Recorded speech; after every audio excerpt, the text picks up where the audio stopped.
Hindi ko kailangan ng isang taong laging namumugto ang mga mata sa loob ng pamamahay na ito, Eustace. It's bad for the house's energy. And frankly, it's just so annoying to look at. Isang katulong lang siya, but she acts as if she carries the weight of the world on her shoulders. Ang boses ni Celia ay parang talim ng labahan na humihiwa sa katahimikan ng malawak na pasilyo ng mansyon. Sa labas ng nakapinid na pinto ng library, nakatayo si Tala. Hawak niya ang isang tray kung saan nakapatong ang isang baso ng gatas at isang platitong biskwit para kay Jojo.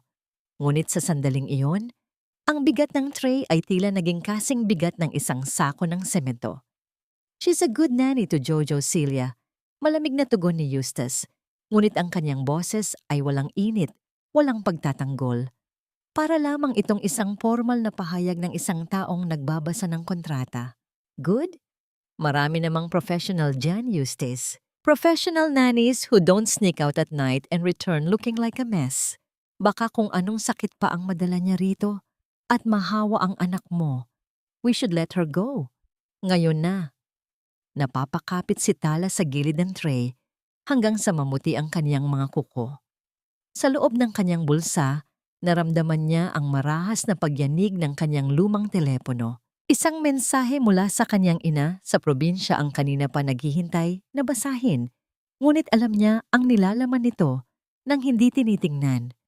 Ang kanyang maliit na si Nene, ang kanyang buhay, ang kanyang bituin, ay unti-unti nang nauubusan ng hininga dahil sa mahinang puso. Dahan-dahang sumandal si Tala sa malamig na pader ng Forbes Park Mansion. Ang kintab ng mga mamahaling muebles at ang amoy ng imported na floor wax ay tila nanunuyo sa kanyang lalamunan. Doon sa loob, pinag-uusapan ng kanyang kapalaran na parang isang lumang gamit na balak ng itapon. Samantalang siya, narito siya, tinitiis ang lahat ng pang-aalipusta ni Celia para lamang sa bawat sentimong maipadadala niya para sa operasyon ng kaniyang anak. Humugot siya ng malalim na hininga, sinusubukang lunukin ng bara sa kaniyang lalamunan. Ang kaniyang puso ay parang isang ibon na pilit kumakawala sa isang masikip na hawla. Nais niyang sumigaw, nais niyang pumasok sa loob at sabihin sa kanila na hindi siya naglalayas para sa sariling luho, kundi para lumuhod sa paanan ng Panginoon sa maliit na kapilya sa labas ng subdivision, nagmamakaawa para sa buhay ng kaniyang anak. Ngunit nanatiling tikom ang kaniyang bibig. Ang kahirapan ay isang mabisang piring at busal. Narinig niya ang papalapit na mga hakbang ni Eustace patungo sa pinto. Agad siyang tumuwid ng tayo. Pilit na inaayos ang kanyang mukha upang magmukhang matatag.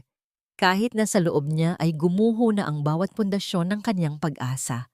Nang bumukas ang pinto, ang matatangkad na anino ni Eustace at Celia ay tumama sa kanyang maliit na anyo. Ang mga mata ni Eustace, na kasing lamig ng yelo sa Antarctica, ay dumapo sa kanya. Walang bakas ng awa, walang kahit anong emosyon. Iwan mo na yan dyan, Tala. We need to talk later in my office.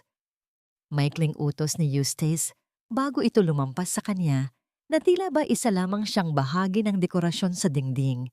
Naiwan si Celia na nakatayo sa kanyang harap, may nakakalokong ng ngiti sa mga labi na sadyang pinatitingkad ng mamahaling lipstick. Amoy na amoy ni Tala ang kaniyang pabango, isang halimuyak ng kapangyarihan at paghamak. Did you hear that, dear? Prepare your things. Ayaw ni Eustace ng mga taong may itinatagong baho. Bulong ni Celia, bago ito sumunod kay Eustace, ang tunog ng kanyang takong sa sahig ay parang bawat pintig ng kaba sa dibdib ni Tala. Nang mag-isa na lamang siya, dahan-dahang inilabas ni Tala ang kanyang telepono. Sa malabo at basag na screen, nabasa niya ang mensahe ng kanyang ina. Tala, anak, kailangan na ng deposito para sa operasyon bukas. Kung hindi, baka hindi na abutin ng umaga ang kapatid mo. Patawad, anak. Isang mainit na luha ang pumatak sa screen ng telepono, dahan-dahang gumuguhit sa ibabaw ng mga salitang tila hatol ng kamatayan. Napakapit siya sa tray ng gatas ni Jojo. Ang kaniyang mga kamay ay nanginginig nang hindi mapigil.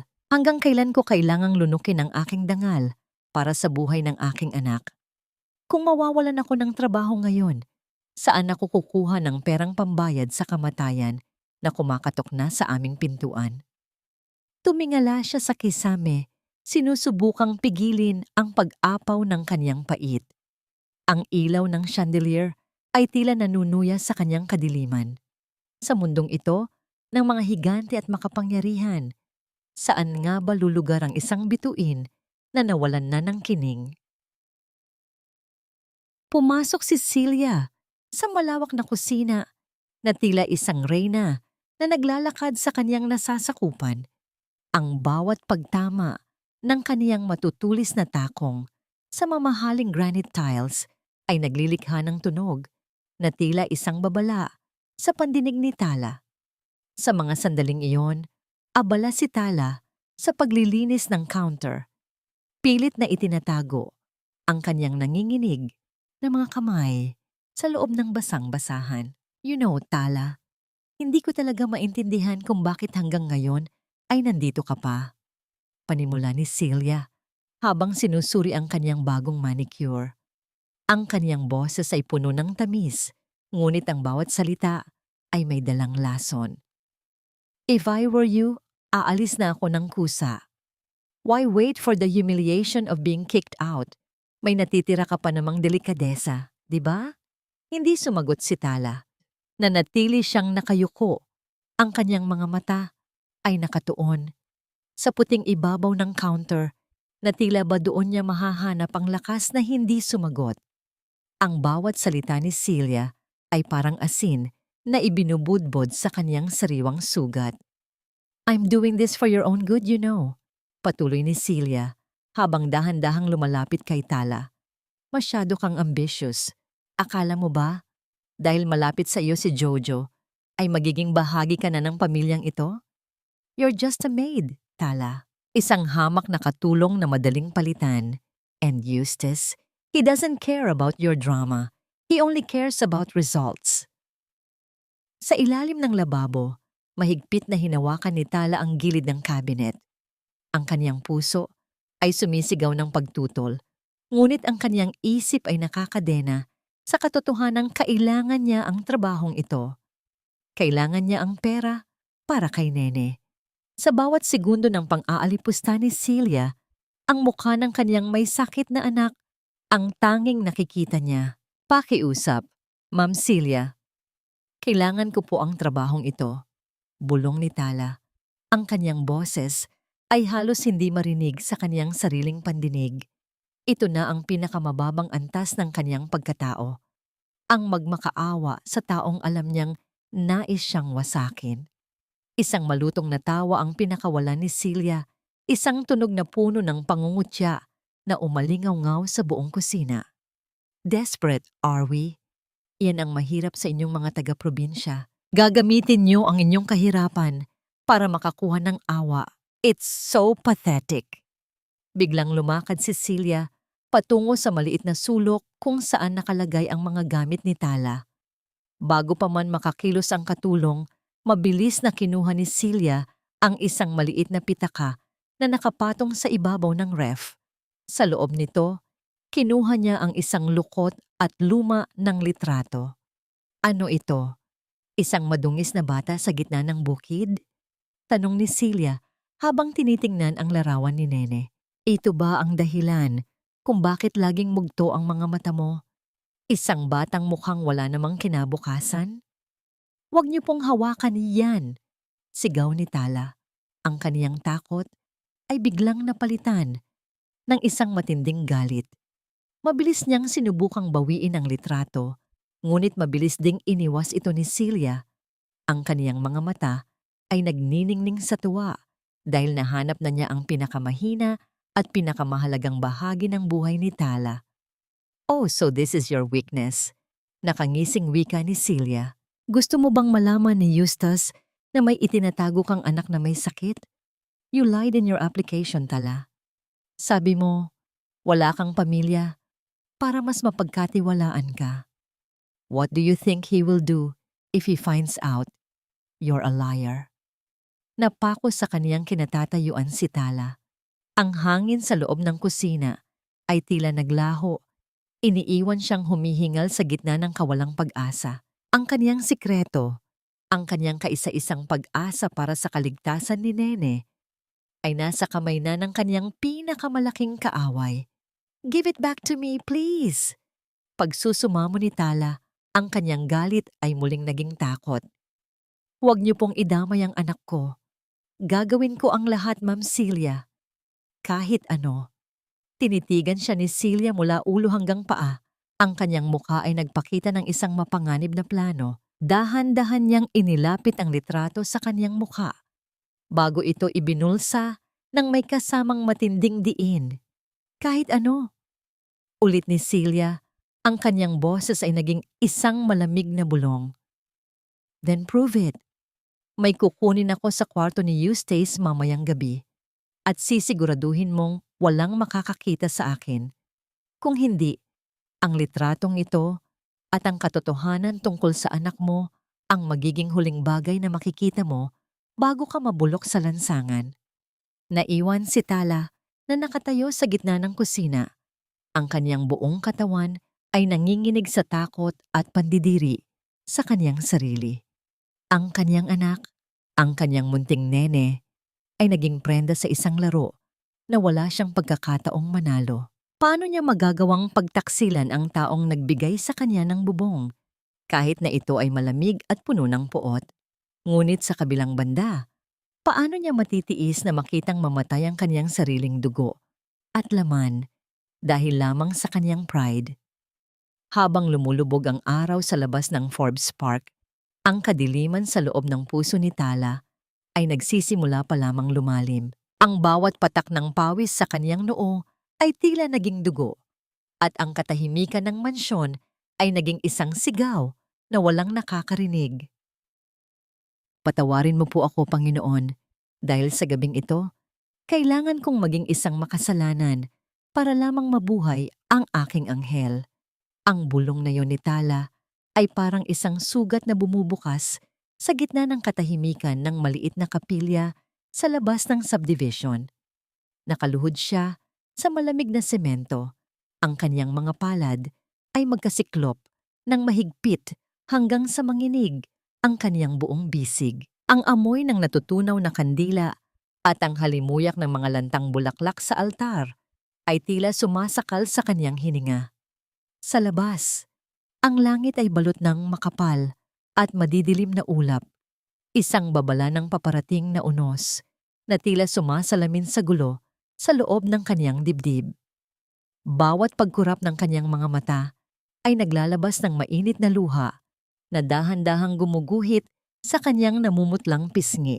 Narito siya, sa harap ng may kapal, humihingi ng basbas para sa isang kasalanang hindi pa niya nagagawa, ngunit kailangan niyang isakatuparan. Naalala niya ang mukha ni Jojo, ang bata na itinuring na siyang tunay na ina. Ang inosenteng ngiti nito tuwing binabasahan niya ng kwento bago matulog, at ang maliliit na kamay na kumakapit sa kanyang uniforme tuwing may masamang panaginip ito. At pagkatapos, ang mukha ni Eustace, ang lalaking bagaman balot ng yelo ang puso, ay siyang nagbigay sa kanya ng pagkakataong makapagpadala ng pera sa probinsya.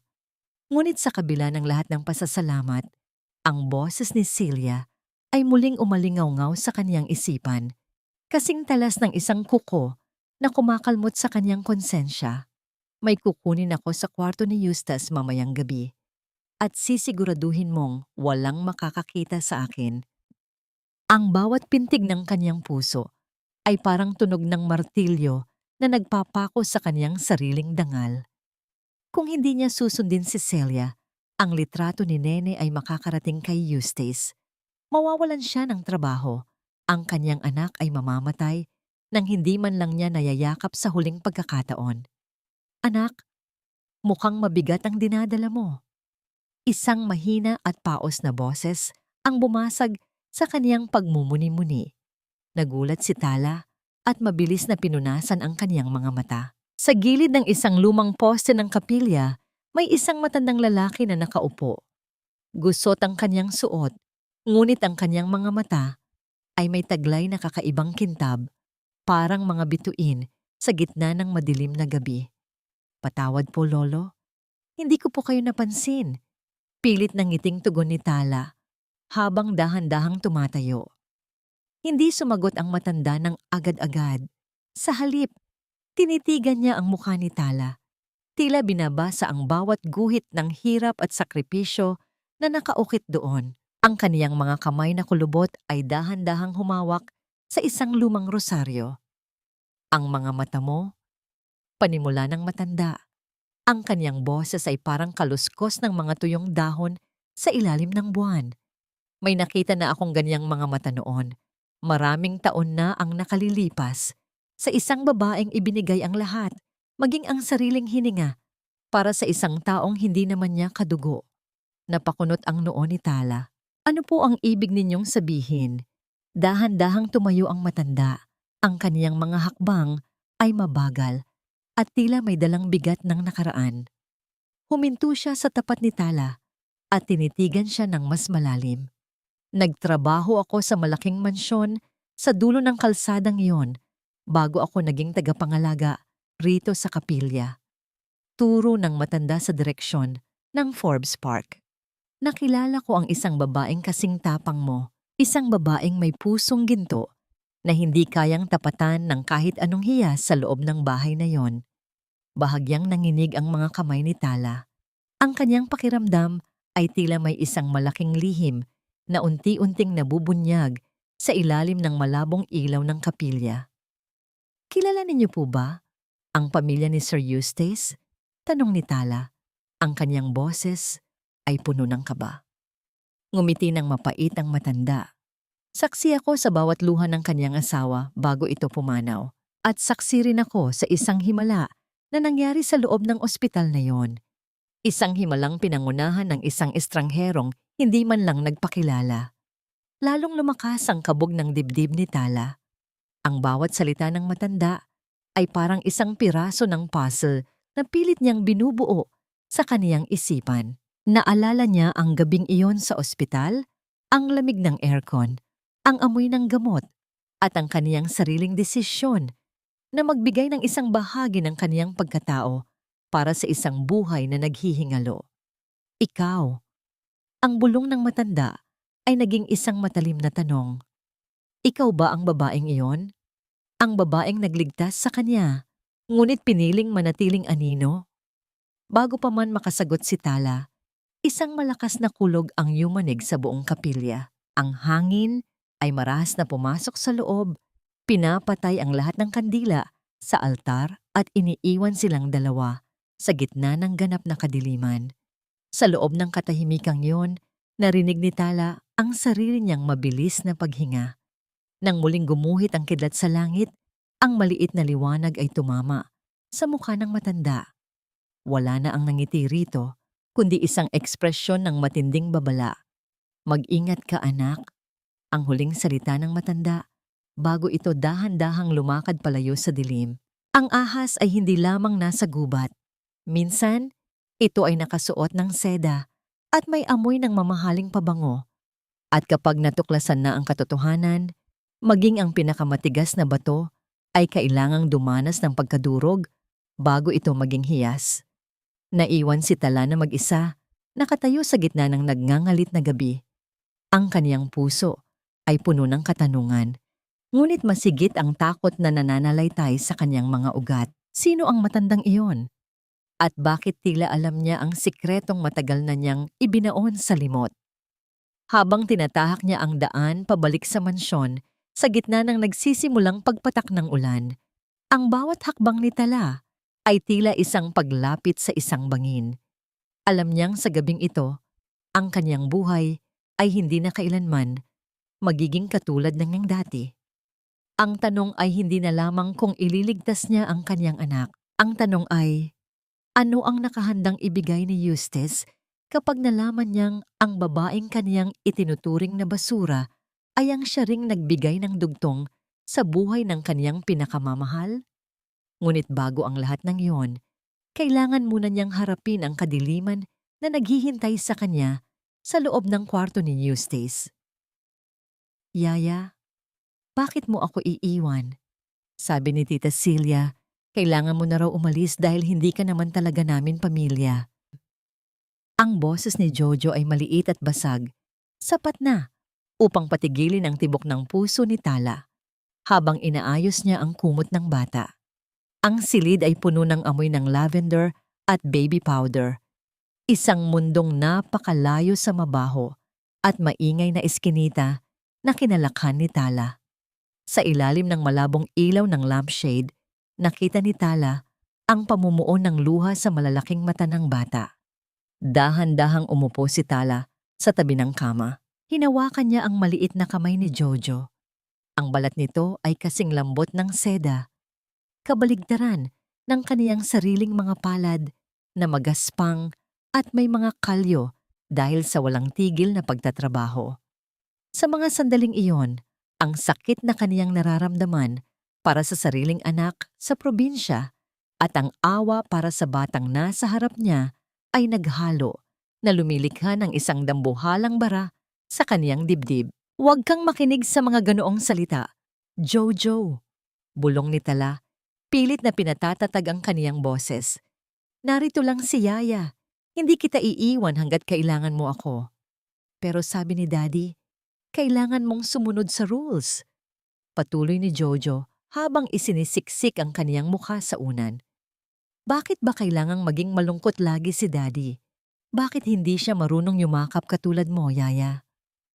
Hindi nakasagot si Tala. Tumingala siya at doon, sa may pintuan, nakita niya ang anino ni Eustace. Nakatayo ang lalaki. Ang kanyang katawan ay tila isang tuwid na poste ng katarungan. Ngunit ang kanyang mga mata ay may bakas ng isang lamat na hindi maipaliwanag. Kanina pa ba ito roon? Narinig ba nito ang lahat? Mabilis na tumayo si Tala at yumuko. Ang kanyang puso ay kumakabog ng malakas na tila ba narinig ang bawat bawal na kaisipan niya. "Sir Eustace, pasensya na po. Pinatutulog ko lang po si Jojo." Pumasok si Eustace sa loob ng silid. Ang kaniyang presensya ay nagdadala ng isang uri ng lamig na tila nagpapatigas sa hangin. Hindi siya tumingin kay Tala. Ang kaniyang atensyon ay nakatuon lamang sa kaniyang anak. Ngunit bawat hakbang niya ay may dalang bigat na tila nanunumbat sa katahimikan. "Matulog ka na, Jojo. May pasok ka pa bukas." Maikling wika ni Eustace. Ang kaniyang boses ay baritono at walang bahid ng lambing. Ngunit may kung anong panginginig sa dulo nito nang makita niyang mas mahigpit na humawak si Jojo sa kamay ni Tala kaysa sa kaniyang sariling tingin. Isang matinding selos ang gumuhit sa mukha ni Eustace, isang emosyong pilit niyang itinatago sa likod ng kaniyang pagiging strikto. Masakit para sa kaniya na makitang ang kaniyang anak ay mas nakakahanap ng kalinga sa isang estranghero kaysa sa kaniyang sariling ama. Para sa kanya, si Tala ay isang paalala ng lahat ng pagkukulang niya bilang magulang mula nang mamatay ang kaniyang asawa. Lumabas si Tala sa silid ng walang imik, iniwan ng mag-ama sa loob. Ngunit sa labas ng pinto, naroon si Celia, nakasandal sa pader at may hawak na baso ng wine. Ang kaniyang mga mata ay tila mga mata ng isang lobong naghihintay ng tamang pagkakataon upang sumagpang. "Ang sweet niyo naman," uyam ni Celia habang iniikot ang wine sa loob ng baso. "Muntik na akong maniwala na ikaw ang nanay. Pero alam nating dalawa ang katotohanan. Di ba, Tala? Isang maling galaw mo lang. At sisiguraduhin kong kahit anino ni Jojo ay hindi mo na makikita." Hindi pinansin ni Tala si Celia at mabilis na naglakad patungo sa kaniyang sariling maliit na kwarto. Ngunit bago pa man siya makarating, narinig niya ang isang malakas na kalabog mula sa master bedroom, ang kwarto ni Eustace. Sinundan ito ng isang nakabibinging katahimikan na tila ba ang buong mansyon ay nagpigil ng hininga. Nasaan ang bituin ng dagat? Ang sigaw ni Eustace ay umalingaw-ngaw sa buong pasilyo. puno ng galit at desperasyon. Ang bituin ng dagat ay ang pinakamahalagang alahas sa koleksyon ng kaniyang yumaong asawa. Isang kwintas na gawa sa bihirang mga diamante na sumisimbolo sa kanilang sumpaan. Mabilis na nagtakbuhan ang mga katulong, kasama na si Tala at Celia. Natagpuan nila si Eustace na nakatayo sa gitna ng kaniyang kwarto. Ang vault ay nakabukas at ang mga gamit ay nagkalat sa sahig. Ang kaniyang mukha ay maputla. Ang kaniyang mga mata ay naglalayag sa galit at sakit. Nawawala ang kwintas ni Maria. Wika ni Eustace, ang kaniyang boses ay halos pabulong na, ngunit may dalang panganib. Walang ibang pumasok dito ngayong hapon, kundi ang mga taong nasa loob ng bahay na ito. Dahan-dahang lumingon si Celia kay Tala, isang mapanirang na ngiti ang dahan-dahang gumuhit sa kanyang mga labi. Eustace, hindi ba't kanina ay nakita ko si Tala na lumabas mula rito habang wala ka? Sabi niya ay naglilinis lang siya, pero bakit parang balisa siya nang makita ako? Lahat ng mata ay nabaling kay Tala.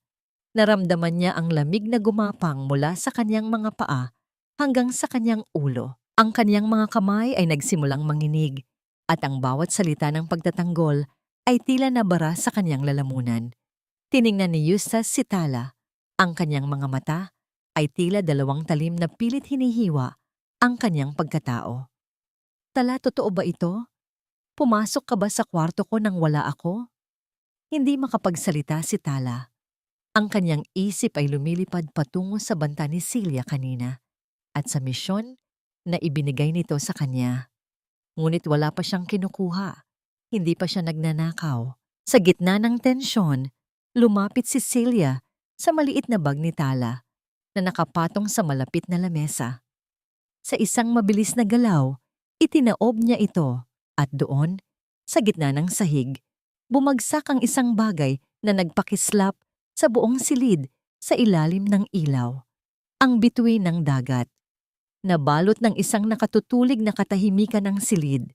Ang bawat tibok ng puso ni Tala ay tila isang hatol ng kamatayan. Tumingin siya kay Eustace, nagmamakaawa.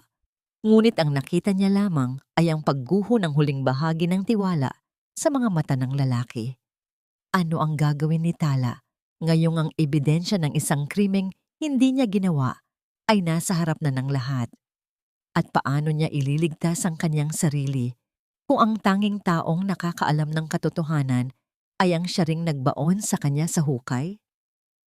Magnanakaw ka! Pinagkatiwalaan kita, Tala. Pero ang pinakamahalagang alaala ng asawa ko ang kinuha mo.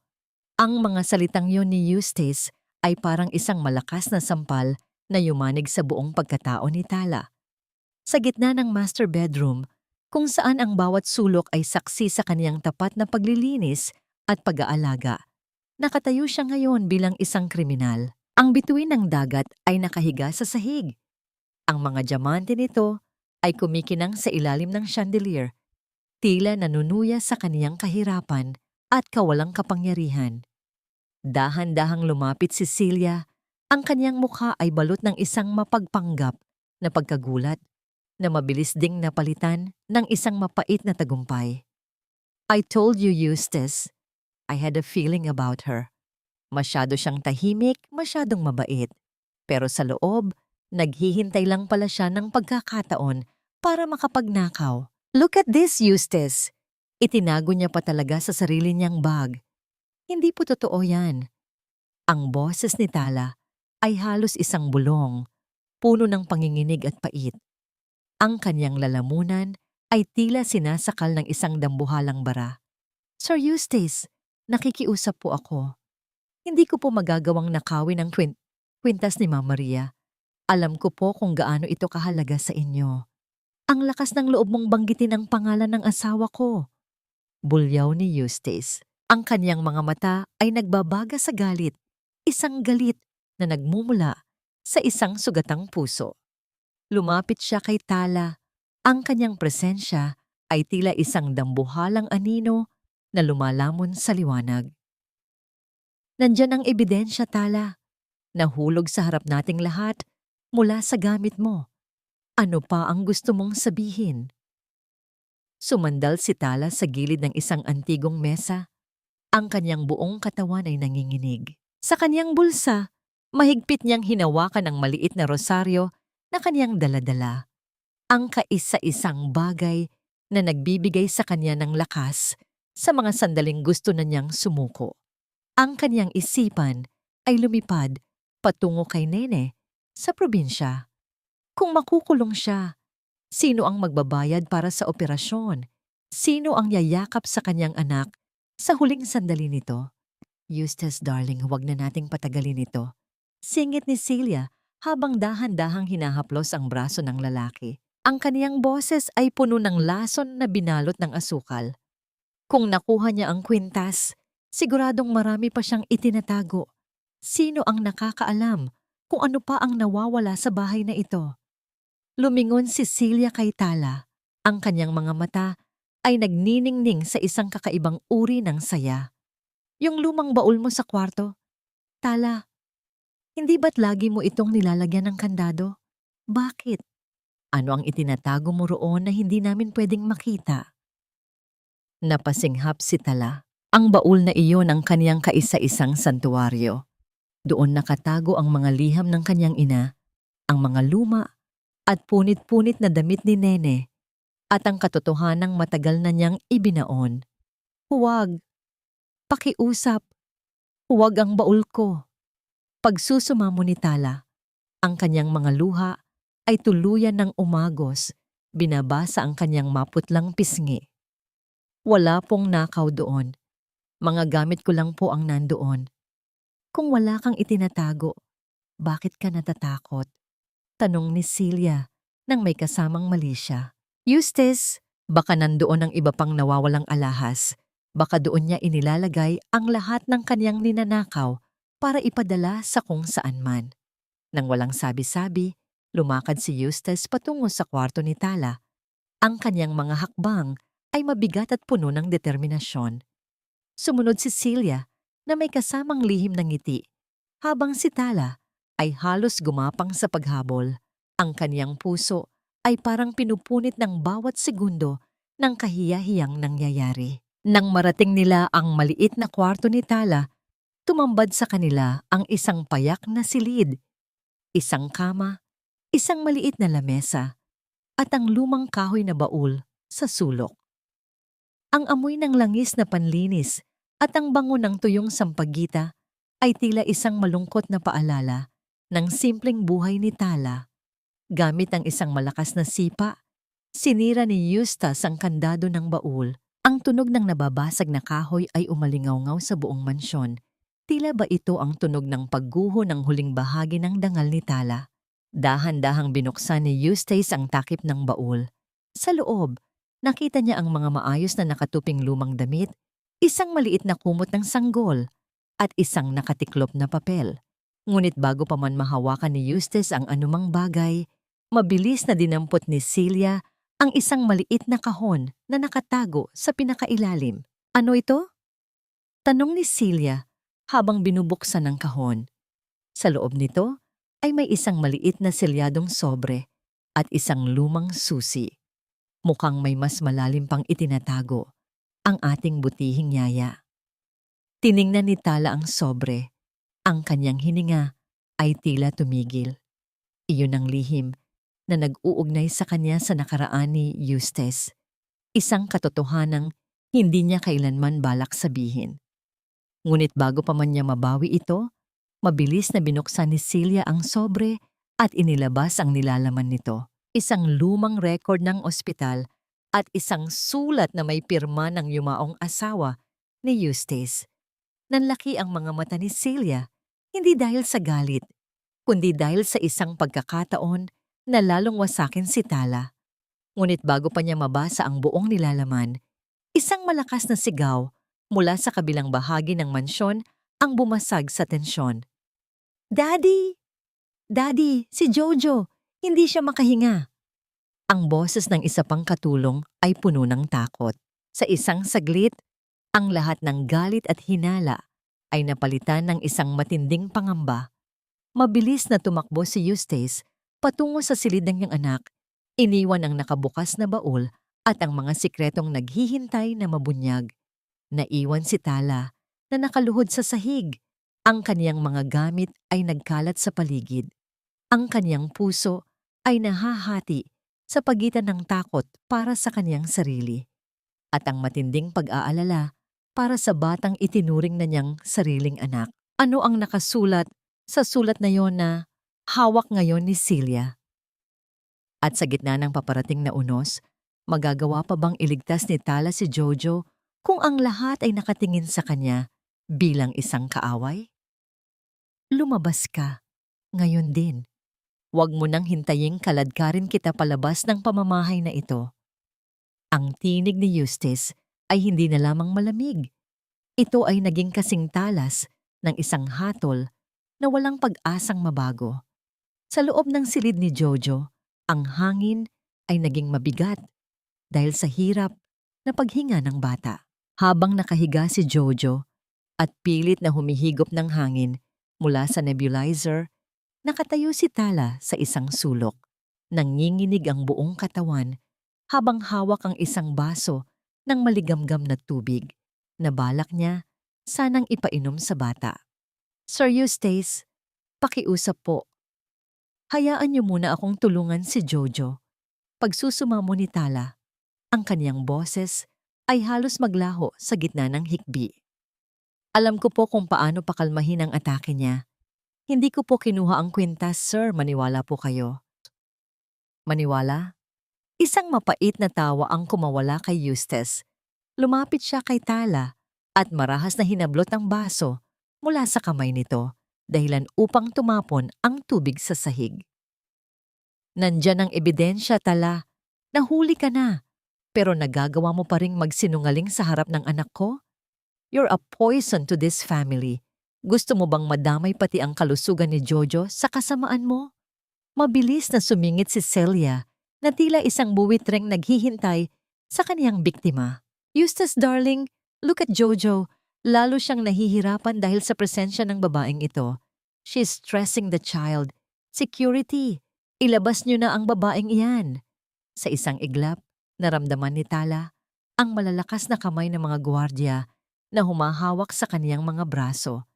Sinubukan niyang kumawala, hindi dahil sa takot na mapaalis, kundi dahil sa matinding pag-aalala kay Jojo na ngayon ay nakatingin sa kanya nang may takot at pangungulila sa mga mata.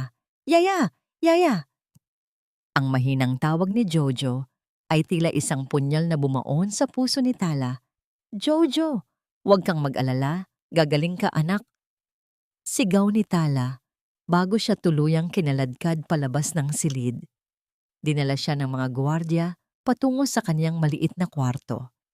Doon, mabilis nilang kinuha ang kaniyang lumang baul. Ang kahoy na baul, nawasak na ang kandado dahil sa sipa ni Eustace kanina. Inihagis nila ito sa gitna ng pasilyo, kasama ang kanyang iilang pirasong damit at ang litrato ni Nene na kanina ay hawak ni Celia. Nang marating nila ang dambuhalang pintuan ng mansyon, bumukas ito at bumungad ang bagsik ng kalikasan. Ang langit ay nagngangalit. Ang ulan ay bumubuhos ng napakalakas na tila ba ang langit ay nakikiramay sa pait na nararamdaman ni Tala. Ang bawat patak ng ulan ay tila maliliit na bato na tumatama sa kaniyang balat. Huwag ka nang babalik dito, ang huling salita ng gwardiya bago siya itinulak palabas. Bumagsak si Tala sa basang semento ng kalsada. Kasunod nito ay ang marahas na pagtapon ng kanyang baul sa kanyang tabi. Ang tunog ng pagbagsak ng kahoy sa semento ay umalingaw-ngaw sa gitna ng dagundong ng kulog. Ang kanyang mga gamit, ang mga liham, ang maliit na kumot ni Nene ay nagsimulang mabasa at madumihan ng putik. Dahan-dahang tumayo si Tala. Ang kanyang buong katawan ay basang-basa at nanginginig sa ginaw. Tumingala siya sa malaking mansyon na minsan ay naging simbolo ng kaniyang pag-asa para sa kinabukasan ng kaniyang anak. Ngayon, ang mga bintana nito ay tila mga matang nakapikit, tinatalikuran ng kaniyang pagdurusa. Panginoon, bulong niya. Ang kaniyang boses ay nalunod sa tunog ng ulan. Bakit po ganito? Saan ako pupunta? Ang anak ko. Ang anak ko sa probinsya. Sa kaniyang isipan, nakikita niya ang mukha ni Nene na naghihintay ng balita.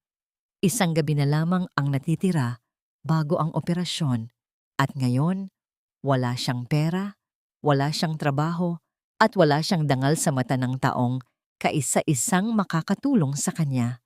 Dinala ni Tala ang kanyang sarili sa labas ng subdivision.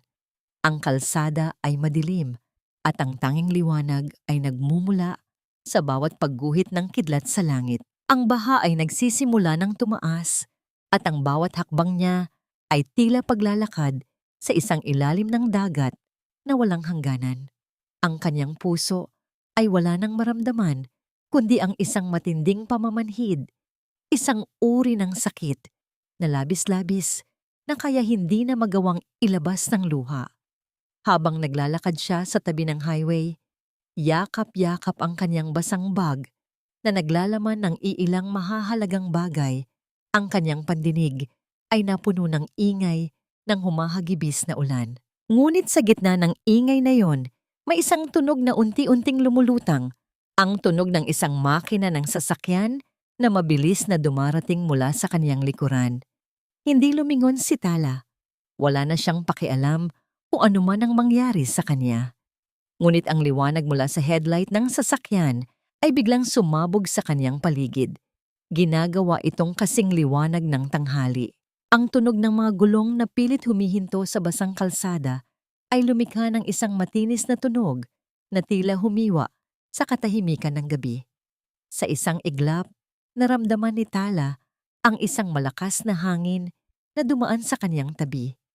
At ang sasakyan ay huminto sa kaniyang mismong harap, humaharang sa kaniyang dinadaanan.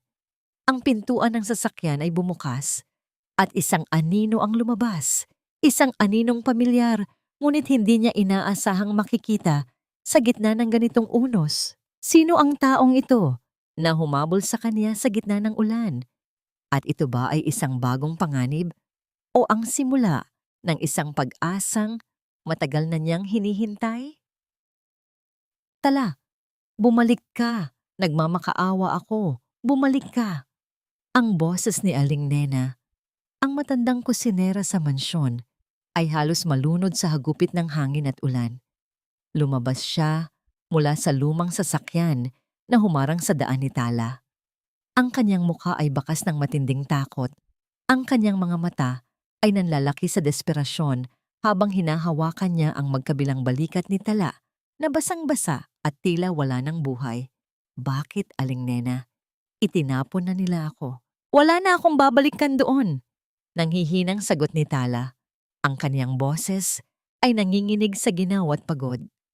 Si Jojo, Tala, hindi tumatalab ang nebulizer. Hindi makapasok ang ambulansya dahil sa baha sa labas ng subdivision. Namumuti na ang kuko ng bata. Tala, ikaw lang ang hinahanap niya. Ikaw lang ang nakakapagpatahimik sa kanya.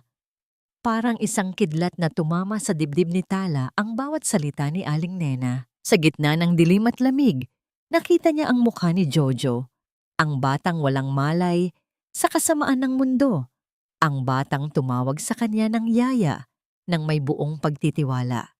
Isang malupit na pagpipilian ang bumaha sa kanyang isipan. Ang kanyang anak na si Nene ay naghihintay sa probinsya. Kailangan niya itong puntahan. Ngunit paano niya matatalikuran ng isang bata na ngayon ay nag-aagaw buhay dahil lamang sa kanyang galit kay Eustace at Celia? Panginoon, gabayan niyo po ako. Bulong ni Tala habang mabilis na tumatalikod sa highway at nagsimulang tumakbo pabalik sa direksyon ng Forbes Park. Bawat hakbang niya ay isang pakikipagbuno sa tumataas na tubig. Ang baha ay lampas tuhod na at ang kalsada ay puno ng mga debris at sanga ng puno. Ilang beses siyang nadapa.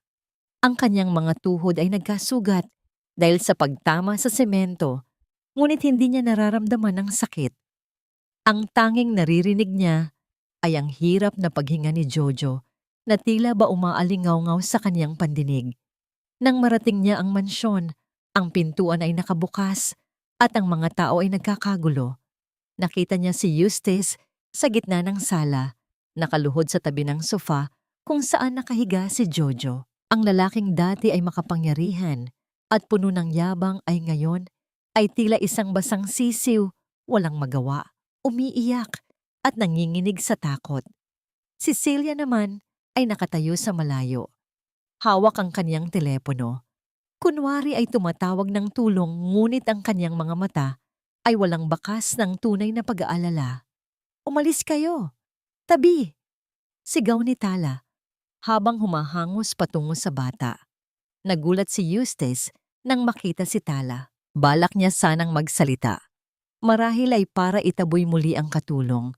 Ngunit bago pa siya makabuka ng bibig, ay mabilis na kinuha ni Tala si Jojo mula sa kanyang mga bisig. "Jojo, anak, narito na si Yaya. Huminga ka, anak. Sabayan mo ako." Bulong ni Tala habang mahigpit na niyayakap ang bata. Inilalapat ang kanyang mainit na pisngi sa malamig na noo ni Jojo. Sinimulan niyang himasin ang likod ng bata sa paraang tanging siya lamang ang nakakaalam. Isang banayad, ngunit madiin na hagod na naglalayong buksan ang naninikip na dibdib nito. Ang kaniyang boses ay naging isang oyayi, isang awit ng pag-ibig na mas malakas kaysa sa ingay ng bagyo sa laba. "Ilabas niyo ang sasakyan. Susubukan nating dumaan sa likod ng subdivision," utos ni Tala kay Eustace. Sa sandaling iyon, hindi na siya ang katulong na nagmamakaawa. Siya na ang nag-iisang pag-asa ng bata. Binuhat ni Tala ang bata at mabilis na lumabas patungo sa sasakyan ni Eustace. Ang tubig sa labas ay mas mataas na at ang bawat patak ng ulan ay tila nagpapabigat sa kanyang pasanin. Pumasok sila sa loob ng sasakyan, si Tala sa likod, yakap-yakap ang bata, habang si Eustace ay nasa manibela, ang kanyang mga kamay ay nanginginig sa pagpihit ng susi. Sa loob ng madilim na sasakyan, habang ang baha ay unti-unting pumapasok sa ilalim ng pinto, naramdaman ni Tala ang biglang pagluwag ng kapit ni Jojo sa kanyang damit. Ang maliit na katawan na kanina ay naninigas sa hirap ng paghinga ay biglang naging malambot. Masyadong malambot. "Jojo? Jojo, anak, gumising ka!" Sigaw ni Tala. Tiningnan niya ang mukha ng bata sa ilalim ng liwanag ng kidlat. Ang mga mata ni Jojo ay dahan-dahang pumikit at ang kanyang maliit na bibig ay tumigil na sa paghabol ng hangin. Wala nang marinig na tunog mula sa dibdib nito. "Eustace, hindi na siya humihinga. Jojo." Ang boses ni Tala ay naging isang matinding hiyaw na humalo sa dagundong ng kulog. Sa gitna ng tumataas na tubig at ng kawalang pag-asa ng gabi, ang katawan ni Jojo ay tuluyan ng bumigay sa bisig ni Tala. "Hindi! Hindi ka pwedeng mamatay, Jojo! Hindi ako papayag!" Ang sigaw ni Tala ay tila bumasag sa bintana ng sasakyan habang pilit niyang pinipisil ang dibdib ng bata. Ang bawat pagdiin ng kaniyang mga palad ay may kasamang panalangin na kasing init ng kaniyang mga luha. Si Eustace, na halos mawalan na ng malay sa harap ng manibela, ay mabilis na nagmaniobra sa gitna ng baha hanggang sa marating nila ang bukana ng ospital. Ang puting ilaw ng emergency room ay tila isang malabong bituin sa gitna ng kadiliman. Mabilis na binuhat ni Eustace ang anak habang si Tala ay sumusunod. Ang kaniyang mga paa ay hindi na maramdaman ang hapdi ng mga sugat. Ang amoy ng antiseptic at ang malamig na hangin ng ospital ay bumalot sa kanila. Agad na kinuha ng mga nurse si Jojo at ang tunog ng gulong ng stretcher na tumatakbo sa pasilyo ay tila naging mabilis na pintig ng kaba sa dibdib ni Tala. "Sir, kailangan po ng agarang blood transfusion ng bata. Nagkaroon siya ng matinding shock at ang kaniyang blood type ay napakabihira. Wala kaming stock sa blood bank ngayon dahil sa dami ng mga biktima ng bagyo." Ang tinig ng doktor ay parang isang hatol ng kamatayan na umalingaw sa malawak na labi. Napasandal si Eustace sa pader Ang kanyang mukha ay naging kasing puti ng kanyang suot. Kunin niyo ang dugo ko. Ako ang tatay niya. Ngunit matapos ang ilang minuto ng mabilis na pagsusuri, umiling ang doktor. Hindi po kayo match, sir. Ang blood type ni Jojo ay rare RH negative. Kung wala tayong mahahanap sa loob ng 30 minuto, baka hindi na kayanin ng kanyang puso. Sa isang sulok, nakatayo si Tala. Ang kanyang buong katawan ay nanginginig sa pagod at gutom, at ang kanyang isip ay lumilipad patungo sa kanyang anak na si Nene. Si Nene, na bukas ay nakatakdang operahan, ay may kaparehong blood type ni Jojo. Iyon ang dahilan kung bakit nag-iingat si Tala, kung bakit pinapangalagaan niya ang sariling kalusugan dahil alam niyang siya ang tanging pwedeng maging donor ng kanyang anak sakaling magkaroon ng komplikasyon. Kung ibibigay niya ang kanyang dugo ngayon kay Jojo, magiging masyado siyang mahina para sa kanyang sariling anak bukas. Maaring buhayin niya ang anak ng ibang tao, ngunit kapalit nito ay ang panganib sa buhay ng kanyang sariling dugo at laman. Doktor, kunin niyo ang dugo ko. Ang boses ni Tala ay mahina, ngunit may determinasyong hindi kayang buwagin ng kahit anong bagyo. Lumapit siya sa doktor. Ang kanyang mga mata ay diretso at walang alinlangan. Tala? Pero, bakit? Ang tanong ni Eustace ay puno ng pagtataka at isang uri ng hiya na ngayon lamang niya naramdaman. Pagkatapos ng lahat ng pang-aalipusta, pagkatapos siyang itapon na parang basura, narito ang babaeng ito, handang ibigay ang kaniyang buhay. Rage negative din po ang blood type ko. Simpleng sagot ni Tala habang dahan-dahang inilalabas ang kaniyang braso. Dinala si Tala sa loob ng isang silid. Ang lamig ng bakal ng kama at ang hapdi ng karayom na tumusok sa kaniyang ugat ay tila naging isang banal na sakripisyo. Habang nakikita niya ang madilim na pula, na likido, na dumadaloy mula sa kaniyang katawan, patungo sa bag, ang mukha ni Nene ang kaniyang huling naisip. Patawarin mo ako, Nene. Ililigtas lang ni Nanay si Jojo. Alam kong maiintindihan mo, bulong niya sa kaniyang isipan, habang ang kaniyang paningin ay nagsisimulang lumabo. Habang unti-unting nawawalan ng lakas si Tala, pumasok ang isang nurse na may hawak na lumang record. Tinitigan nito ang pangalan ni Tala sa kaniyang ID at pagkatapos ay tumingin sa computer screen. Ang kaniyang mga mata ay nanlaki sa gulat. Doc, ang donor na ito. Siya rin ang donor na nakalista sa record natin 8 taon na. Ang nakalilipas, ang babaeng nagbigay ng kaniyang kidney para sa asawa ni Mr. Forbes. Ang sigaw ng nurse ay narinig ni Eustace na nakatayo sa labas ng pinto. Ang mundo ni Eustace ay tila tumigil sa pag-ikot. Ang bawat piraso ng katotohanan ay dahan-dahang nabubuo sa kaniyang isipan. Isang masakit at nakagugulantang na katotohanan. Sino nga ba talaga si Tala sa buhay niya? At ano ang gagawin ni Eustace kapag nalaman niyang ang taong pinakamalupit niyang tinrato ay ang siyang dahilan kung bakit nabuhay pa ng ilang taon ang kaniyang mahal na asawa? At ngayon ay ang nag-iisang nagliligtas sa kaniyang anak? Ngunit sa loob ng silid, ang monitor na nakakabit kay Tala ay biglang naglabas ng isang mahabang tunog. Isang tunog na nagpapahiwatig na ang kanyang katawan ay hindi na kinakaya ang sobrang panghihina. Anong sinabi mo? Siya ang nagbigay ng bahagi ng sarili niya para mabuhay ang asawa ko? Ang tinig ni Eustace ay halos hindi lumabas sa kanyang lalamunan. Tila ba may isang dambuhalang kamay na sumasakal sa kanya sa gitna ng maliwanag na pasilyo ng ospital. Ang hawak niyang lumang folder ay nanginginig sa kanyang mga kamay. Ang mga pahina nito ay tila nagiging kasing bigat ng isang hatol na habambuhay. Tinitigan niya ang nurse, naghahanap ng anumang senyales na nagkakamali ito.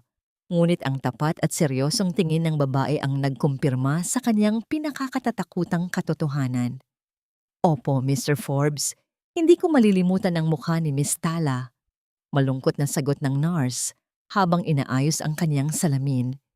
Siya ang estrangherong nag-donate ng kidney kay Ma'am Maria 8 taon na ang nakalilipas. Pinili niyang manatiling anonymous dahil ang sabi niya, hindi kailangan ng pasasalamat ang pagtulong sa kapwa. At ngayon, ibinibigay niya muli ang kanyang dugo para sa inyong anak.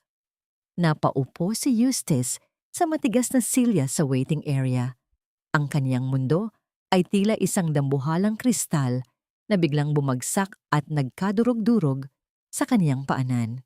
Ang bawat imahe ng kaniyang pagmamalupit kay Tala ay nagbalik sa kaniyang isipan. Ang kaniyang malamig na pakikitungo, ang pagtapon niya sa baul nito sa putikan, ang pagtawag niya rito na magnanakaw sa harap ng kaniyang anak. Sa gitna ng kaniyang pagkalunod sa pagsisisi, narinig niya ang tunog ng mabilis na paglalakad ng isang tao.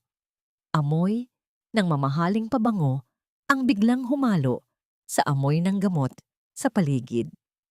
Si Celia, dumating ito na tila ba walang nangyaring trahedya. Suot ang kanyang elegante, ngunit pekeng pag-aalala. Eustace, darling, I heard what happened. How is Jojo? At nasaan na ang magnanakaw na yon? Siguraduhin mong hindi na siya makakalapit muli sa pamilya natin. Wika ni Celia habang sinusubukang hawakan ang balikat ni Eustace. Dahan-dahang tumayo si Eustace. Ang kaniyang mga mata, na dati ay puno ng pagdududa, ay ngayon ay naging kasing talim ng isang kidlat na nakatitig ng diretso sa kaniyang pinsan. Ang kaniyang katahimikan ay naging isang nakatutulig na babala. Nasaan ang tunay na bituin ng dagat, Celia? Ang kaniyang boses ay naging isang malamig na bulong na tila nanggagaling sa kailaliman ng lupa. Bahagyang natigilan si Celia, ang kaniyang mga mata ay kumurap ng mabilis bago siya naglabas ng isang pilit na tawa. What are you talking about, Eustace? Di ba't nasa gamit ni Tala? Nakita nating lahat, di ba? Ang nakita namin ay isang pekeng alahas na sadyang inilagay mo doon. Tugon ni Eustace habang dahan-dahang lumalapit kay Celia, dahilan upang umatras ang babae hanggang sa sumandal ito sa pader. Ipinasuri ko sa aking tauhan ang nakuhang kwintas kanina bago tayo lumisan sa mansyon. It was high-quality glass, Celia. Isang replika. Ngayon, itatanong ko sa iyo sa huling pagkakataon, nasaan ang orihinal na pamana ni Maria? Namutla si Celia. Ang kanyang mapanlinlang na maskara ay dahan-dahang nagkakaroon ng mga lamat. Ngunit bago pa man siya makapagsalita, marahas na hinablot ni Eustace ang kanyang mamahaling handbag. Sa loob ng kaguluhan, bumukas ang bag at nagkalat ang mga gamit nito sa sahig ng ospital. Isang maliit na itim na kahon ang gumulong sa paanan ni Eustace. Kasama nito ang ilang mga resibo mula sa isang kasino at isang kasulatan ng matinding pagkakautang. Dahan-dahang pinulot ni Eustace ang kahon at binuksan ito. Doon, sa ilalim ng ilaw ng ospital, ay sumilay ang tunay na ningning ng bituin ng dagat, ang diamanteng sumisimbolo sa katapatan at pag-ibig. You stole it! Wika ni Eustace. Ang bawat salita ay puno ng pandidiri. Ginamit mo ang alaala ng asawa ko para bayaran ang iyong mga utang sa sugal at ginamit mo ang isang inosenteng tao para pagtakpan ang iyong kasamaan. Eustace, listen to me. I did it for us, para hindi tayo mapahiya. Sigaw ni Celia. Ang kaniyang boses ay naging matinis at puno ng desperasyon. Ngunit hindi na nakikinig si Eustace. Ang kanyang atensyon ay nabaling sa pintuan ng silid kung saan naroon si Tala. Isang doktor ang lumabas. Ang mukha nito ay balot ng pag-aalala. Ang tunog ng mabilis na pagbukas ng pinto ay tila isang babala na may mas masama pang balitang darating. Mr. Forbes, ang pasyente, si Miss Tala. Ang kaniyang katawan ay pumasok sa isang kritikal na kondisyon dahil sa sobrang pagkawalan ng dugo at matinding stress, at may isa pa kaming natuklasan sa kanyang mga gamit. Inabot ng doktor ang isang lukot na papel na kanina ay hawak ni Celia mula sa baul ni Tala. Ito ang sulat na matagal nang itinatago ni Tala. Isang huling habilin mula kay Maria bago ito pumanaw. Nang basahin ni Eustace ang unang linya, ang kanyang tuhod ay tuluyang bumigay. Ang sulat ay hindi lamang tungkol sa pasasalamat. Ito ay isang pag-amin na si Maria ay may alam tungkol sa isang bagay na magbabago sa buong buhay ni Eustace at ni Jojo magpakailanman. Ano ang nilalaman ng sulat na naging dahilan ng panlalambot ni Eustace? At sa gitna ng pakikipaglaban ni Tala para sa kanyang buhay, may pagkakataon pa ba ang isang lalaking bulag sa katotohanan na humingi ng kapatawaran? Eustace, kung binabasa mo ito, ibig sabihin ay wala na ako. Ngunit nais kong malaman mo na hindi ako namatay ng may pait dahil isang anghel na nagngangalang Tala ang nagbigay sa akin ng pagkakataong makita pa ang paglaki ni Jojo ng 2 taon. Hanapin mo siya, Eustace. Alagaan mo siya, gaya ng pag-aalaga niya sa akin nang walang kapalit. Huwag mong hahayaang mamatay ang kaniyang kabutihan sa gitna ng malupit na mundo. Ang bawat salita sa papel na hawak ni Eustace ay tila naging isang patak ng asidong tumutunaw sa kaniyang puso.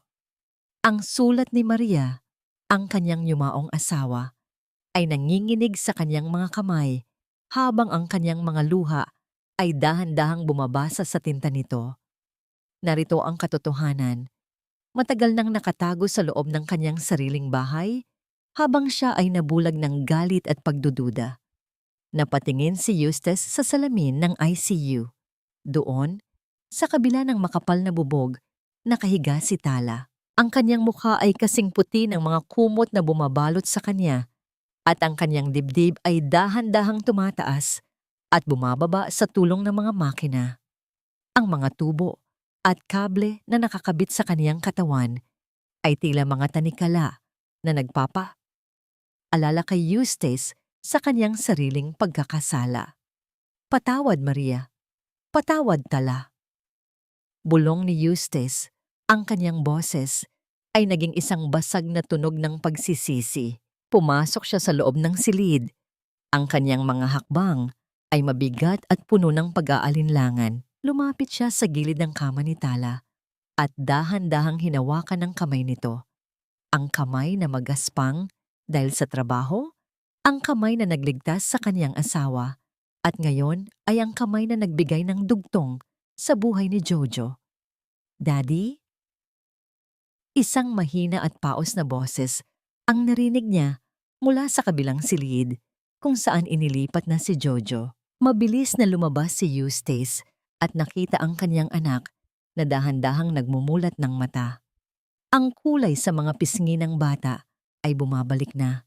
Salamat sa dugong nagmula sa puso ni Tala. Jojo, anak, narito si Daddy, wika ni Eustace habang hinahaplos ang buhok ng bata. Nasaan si Yaya? Nasaan ang bituin ko? Tanong ni Jojo. Ang kaniyang mga mata ay naglalakbay sa buong silid. Hinahanap ang tanging taong nagbigay sa kanya ng init sa gitna ng unos. Hindi makasagot si Eustace. Ang lalamunan niya ay tila may nakabara na dambuhalang bato. Paano niya sasabihin sa kanyang anak na ang taong hinahanap nito ay nag-aagaw buhay dahil sa labis na pagmamahal at sakripisyo? Nagpapahinga lang si Yaya, Jojo. Pagod na pagod siya sa pagliligtas sa iyo. Tugon ni Eustace habang pinipigilan ang muling pag-agos ng kanyang mga luha. Bumalik si Eustace sa tabi ni Tala. Naupo siya sa isang silya at hindi binitawan ang kamay ng babae. Sa gitna ng katahimikan ng gabi, ang tanging maririnig ay ang ritmo ng heart monitor. Isang tunog na tila nagbibilang ng bawat pagkakataong nasayang. Ilang oras ang lumipas nang mapansin ni Eustace ang bahagyang paggalaw ng mga daliri ni Tala. Ang kaniyang mga pilik mata ay nanginig at dahan-dahang bumukas ang kaniyang mga mata. Ngunit walang kintab ng pagkilala doon. Ang kaniyang mga mata ay tila 2 malalim na balon na puno ng kalituhan. Tala? Tala, naririnig mo ba ako? Si Eustace ito.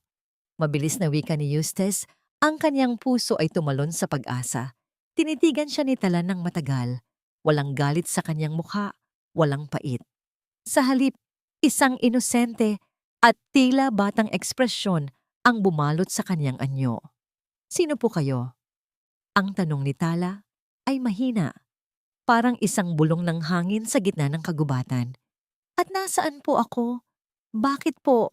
Bakit po parang hindi ko matandaan ng kahit ano? Nanigas si Eustace sa kanyang kinatatayuan. Ang kanyang mga kamay ay dahan-dahang bumitaw sa kamay ni Tala.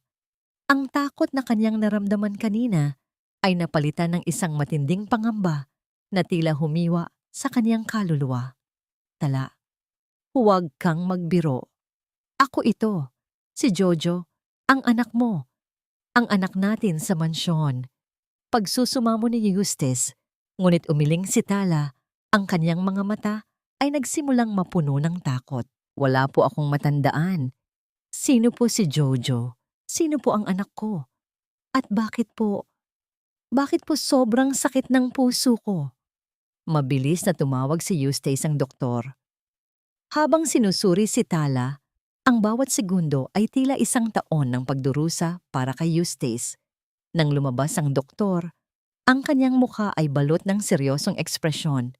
Mr. Forbes, ang matinding trauma na naranasan niya, kasama na ang sobrang pagkawala ng dugo at ang emotional shock ay nagdulot ng isang kondisyon na tinatawag nating dissociative amnesia. Ang kanyang isip ay pilit na ibinabaon ang mga alaala ng sakit para protektahan ang kaniyang sarili. Napahawak si Eustace sa kanyang ulo. Ang parusa sa kaniyang mga kasalanan ay hindi lamang ang pagkawala ng tiwala ni Tala, kundi ang ganap na pagkakabura niya sa alaala nito. Nalimutan ni Tala ang kaniyang pagmamalupit. Ngunit nalimutan din nito ang pagmamahal na dahan-dahang nabubuo sa pagitan nila. Ngunit sa gitna ng kaniyang kawalang pag-asa, isang alaala ang biglang pumasok sa isipan ni Eustace.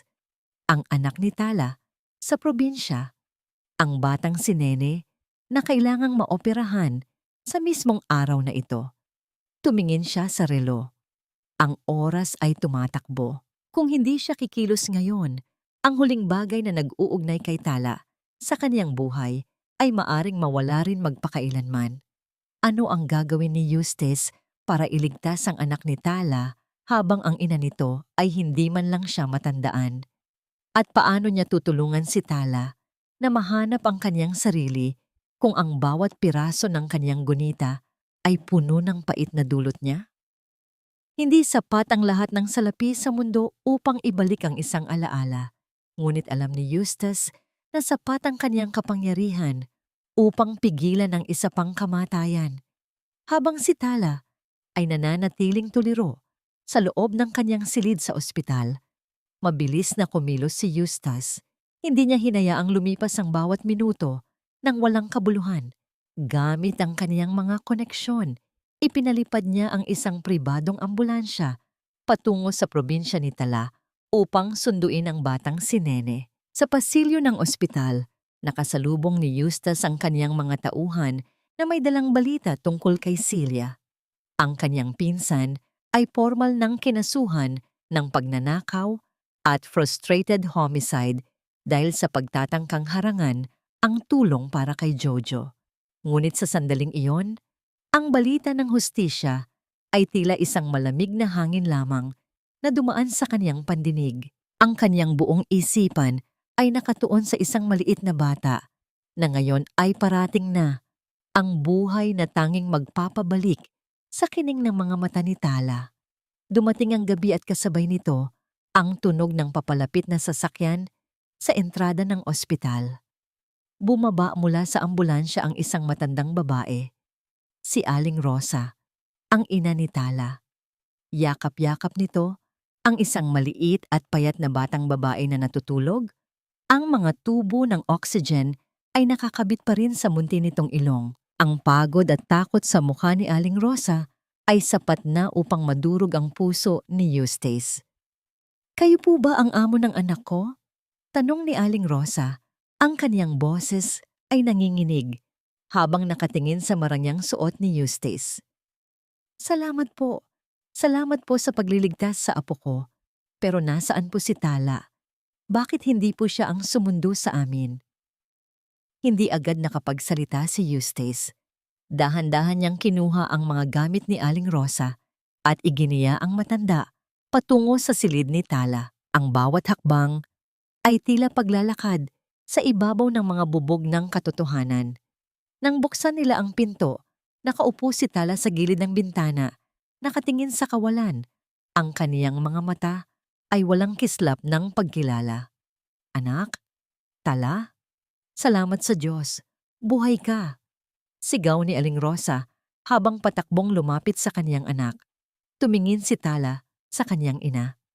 May lito sa kaniyang mukha, isang uri ng pader na pilit niyang tinitibag sa loob ng kaniyang isipan. Ngunit nang makita niya ang maliit na bata na inihiga ng mga nurse sa kabilang kama sa loob ng parehong silid, may kakaibang kaba na dumaan sa buong katawan ni Tala.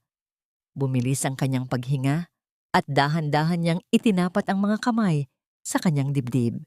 Nene, ang mahinang bulong na yon ni Tala ay tila isang munting himala na pumutol sa katahimikan ng silid.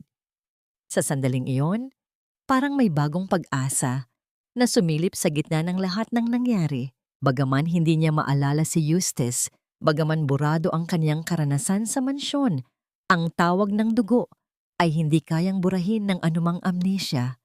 Dahan-dahang tumayo si Tala, ang kaniyang mga paa ay tila may sariling isip habang lumalapit siya sa kama ng kaniyang anak.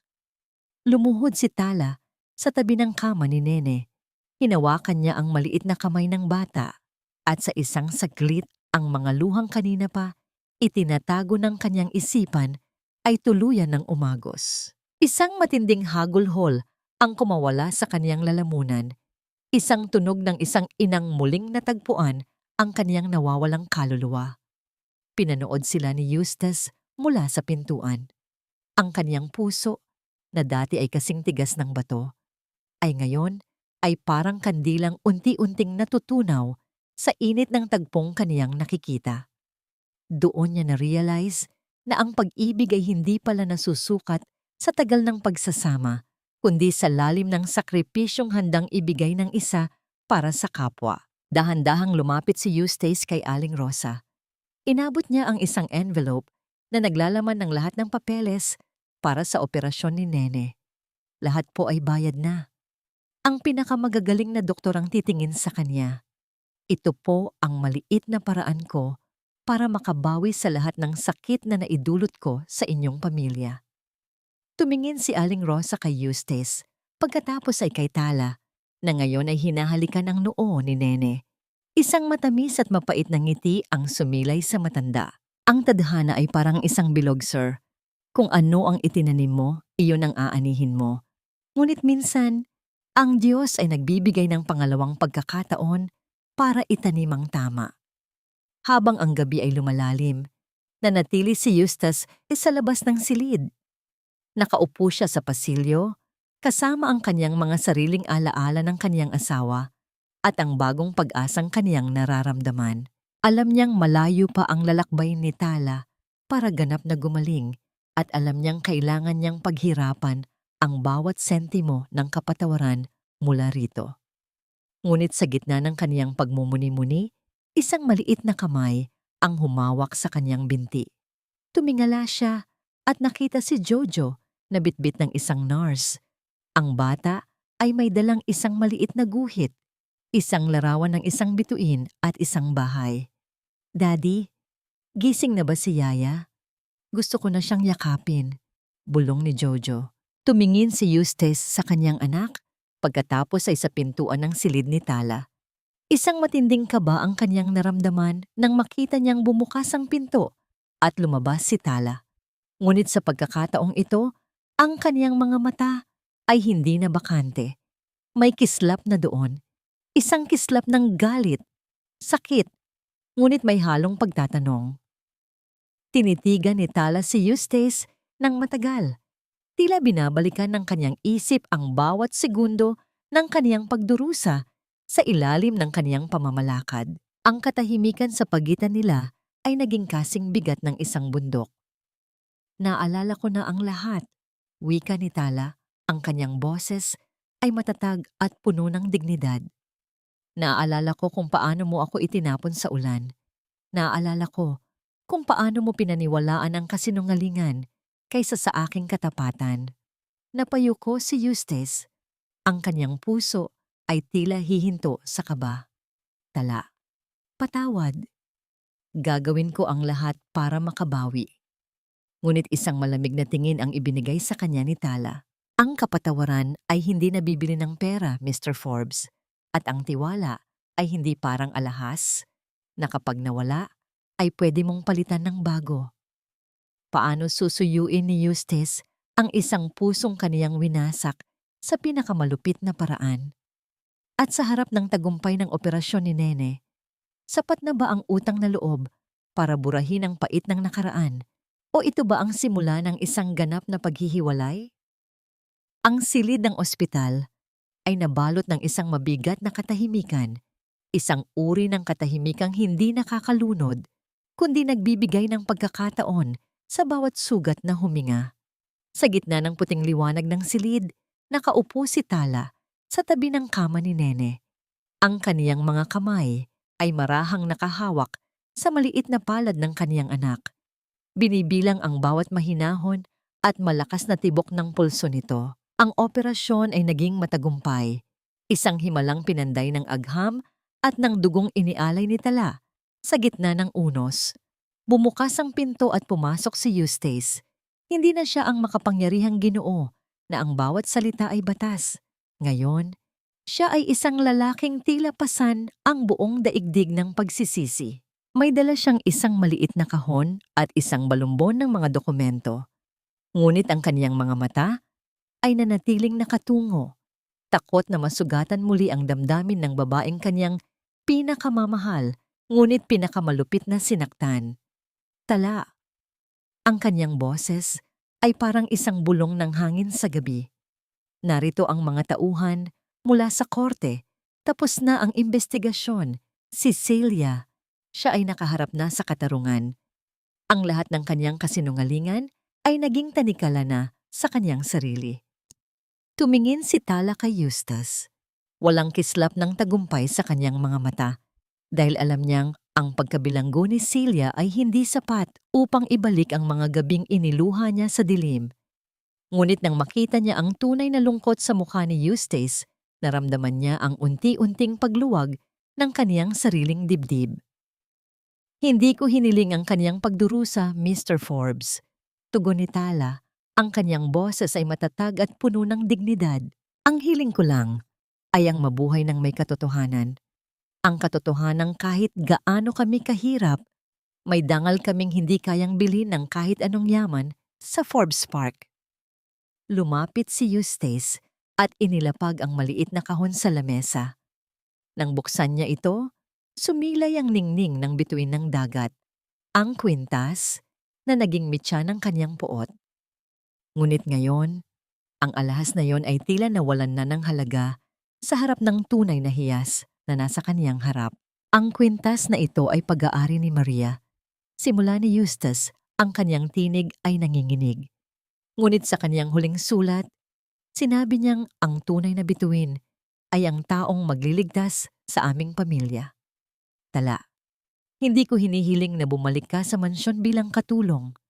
Hinihiling ko na tanggapin mo ito, hindi bilang pambayad sa sakit, kundi bilang simbolo ng aking panghabang buhay na utang na loob at aking pag-asa na balang araw mapapatawad mo ako. Hindi kinuha ni Tala ang kwintas. Sa halip, tumayo siya at lumakad patungo sa bintana, kung saan ang sikat ng araw ay nagsisimulang tumagos sa mga ulap pagkatapos ng mahabang bagyo. Ang amoy ng basang lupa at ang sariwang hangin ay tila naghuhugas sa kaniyang pagkatao.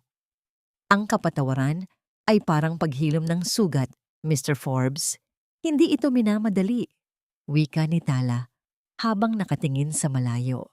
Ngunit para kay Jojo at para sa buhay na ibinigay ninyo muli kay Nene, handa akong subukang huwag nang lumingon sa pait ng kahapon. Sa labas ng silid, Narinig nila ang masayang tawanan ng dalawang bata. Pumasok si Jojo, bitbit ang isang malaking kulay asul na lobo, at tumakbo patungo sa kama ni Nene. Ang eksena ng dalawang batang naglalaro, isang anak ng mayaman at isang anak ng mahirap, na ngayon ay pinag-uugnay ng iisang dugo at iisang kwento ng sakripisyo, ay naging isang larawan ng ganap na paghilom. Dahan-dahang lumapit si Eustace sa tabi ni Tala. Sa unang pagkakataon, hindi siya natatakot na magmukhang mahina. Hinawakan niya ang pasimano ng bintana, malapit sa kamay ni Tala, ngunit may sapat na distansya para sa respeto. May inihanda akong sorpresa sa hardin ng mansyon, bulong ni Eustace. Isang bahagi ng lupain na ipinangalan ko kay Nene. Doon, magtatanim tayo ng mga bulaklak na hindi nalalanta sa ulan. Isang tahanan na hindi na malamig, kundi puno ng init ng tunay na pamilya. Tumingin si Tala kay Eustace, at sa pagkakataong ito, may maliit na ngiti na sumilay sa kaniyang mga labi. Isang ngiti na tila isang unang bituin na sumisikat pagkatapos ng dambuhalang dilim. Naramdaman niya ang gaan ng kaniyang loob, ang paglaya mula sa bigat ng kaniyang nakaraan. Ang katarungan ay nakamit na. Ang mga masama ay nakatanggap na ng kanilang karma. Ngunit ang pinakamahalagang tagumpay ay ang kapayapaang ngayon ay nananalaytay sa pagitan ng dalawang pusong nagkatagpo sa gitna ng unos. Ang kwento ng kanilang sakit ay naging isang kwento ng pag-asa. Isang patunay na sa kabila ng bawat malupit na pagsubok, ang pag-ibig at katapatan ay laging makakahanap ng daan pabalik sa liwanag.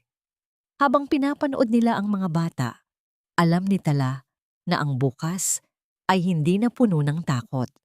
Ang bawat tibok ng puso ni Nene at Jojo ay isang himig ng bagong simula.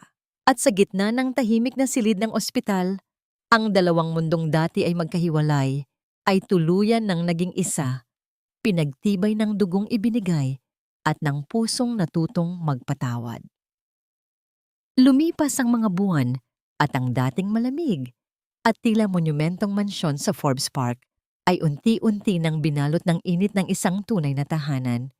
Hindi na maririnig ang matatalim na salita ni Celia o ang mabibigat at mapanghusgang mga hakbang ni Eustace. Sa halip, ang hangin ay puno na ng halakhak ng dalawang bata at ang banayad na amoy ng nilulutong sinigang ni Aling Rosa sa kusina.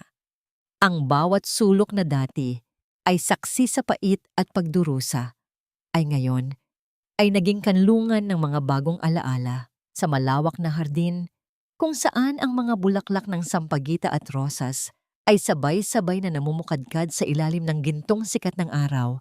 Makikita sina Jojo at Nene na naghahabulan. Ang pisngi ni Nene ay mapula na, tanda ng kanyang ganap na paggaling, habang si Jojo naman ay hindi na kinakapos sa hininga sa bawat pagtalon at pagtakbo. Ang kanilang pagkakaibigan ay naging higit pa sa magkapatid, isang ugnayang pinatibay ng iisang dugo na nananalaytay sa kanilang mga ugat at ng pag-ibig na nagligtas sa kanilang dalawa. Nakaupo si Tala sa isang degulong na upuan sa ilalim ng puno ng mangga, pinapanood ang kanyang buong mundo na masayang naglalaro.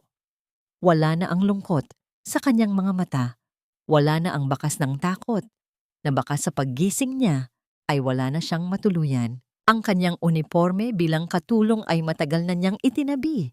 Ngayon, siya ay nakasuot ng simpleng bestidong bulaklakin, isang simbolo ng kanyang bagong katayuan bilang katuwang ni Eustace sa pagpapatakbo ng kanilang tahanan. Dahan-dahang lumapit si Eustace at naupo sa tabi ni Tala. May dala siyang 2 baso ng malamig na tsaa at ang kaniyang mukha ay wala na ang bakas ng pagiging diktador. Ang kaniyang mga mata ay laging nakatuon kay Tala nang may malalim na paghanga at paggalang. Hindi pa rin nila ganap na nabubura ang lahat ng pait dahil ang sugat ng kahapon ay bahagi na ng kanilang kasaysayan, ngunit natuto na silang mamuhay ng may kapayapaan sa bawat araw na dumarating. Tala, minsan iniisip ko kung ano ang nangyari kung hindi ka dumating sa buhay namin. Bulong ni Eustace habang nakatingin sa mga bata. Marahil ay nanatili akong isang anino sa loob ng malaking bahay na ito, bulag sa tunay na kahulugan ng kaligayahan.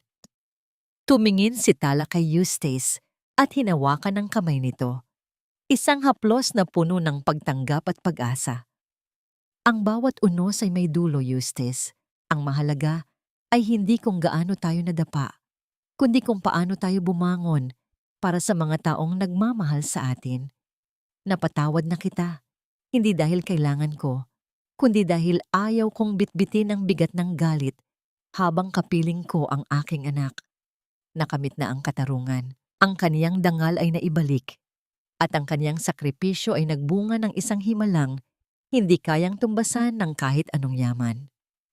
Ang bituin ng dagat, ang mamahaling kwintas ni Maria, ay nakalagay na ngayon sa isang espesyal na altar sa loob ng bahay, hindi bilang alahas na ipinagmamayabang, kundi bilang paalala ng isang pangako ng katapatan at pag-ibig na nag-uugnay sa kanilang lahat.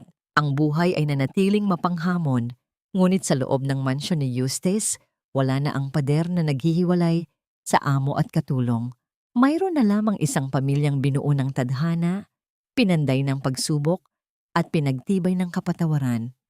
Natutunan ni Eustace na ang tunay na kapangyarihan ay wala sa dami ng barko o ari-arian, kundi sa kakayahang magpakumbaba at kumilala sa kabutihan ng iba. Habang lumulubog ang araw at nagkukulay ube ang langit, niyakap ni Tala ang kaniyang sarili. Dinarama ang banayad na simoy ng hangin. Sa wakas, ang kaniyang puso ay nahanap na ang kaniyang tahanan. Ang bituin na dati ay ligaw sa gitna ng kadiliman, ay ngayon ay nagbibigay na ng liwanag sa lahat ng kaniyang mahal. Ang kaniyang kwento ay hindi lamang tungkol sa paghihirap, kundi tungkol sa tagumpay ng kabutihan sa gitna ng malupit na mundo. Ang kapatawaran ay tunay na nakamit. Ang kapayapaan ay nanahan na sa kanilang mga puso at ang aral na iniwan ni Tala ay mananatiling buhay. Na ang tunay na yaman ay hindi nasusukat sa kintab ng diamante, kundi sa kintab ng luhang nagmula sa pag-ibig at sa init ng yakap ng isang pamilyang natutong maghilom. Ang bawat patak ng ulan noon ay naging dilig sa mga bagong sibol na pag-asa ngayon. At sa dulo ng lahat, ang pag-ibig ang siyang nananatiling pinakamaliwanag na bituin sa gitna ng dagat ng buhay. Isang bituin na kailanman ay hindi matatapos ang kislap sa ating mga puso. Mga minamahal kong tagapakinig, narito na tayo sa huling pahina ng ating paglalakbay. Isang taos-pusong pasasalamat ang nais kong ipaabot sa inyong lahat na nanatili at sumabay sa bawat pintig ng puso ni Tala. Mula sa kaniyang madidilim na gabi sa Forbes Park hanggang sa kaniyang muling pagbangon sa liwanag. Ang inyong pakikinig ay ang nagbibigay ng buhay sa bawat salitang aking isinulat. Habang binubuo ko ang kwentong ito, may mga gabi na tila tumitigil din ang aking panulat dahil sa tindi ng emosyon. Ang pinakamahirap na bahaging isulat ay noong sandaling itinapon si Tala sa gitna ng nagngangalit na ulan. Pakiramdam ko ay naroon din ako sa basang kalsada. Nadarama ang hapdi ng bawat patak ng ulan na humahalo sa kanyang mga luha. Ang bawat lamat sa kanyang puso ay lamat din sa aking kaluluwa bilang isang manunulat. Ang kwentong ito ni Tala ay hindi lamang bunga ng imahinasyon.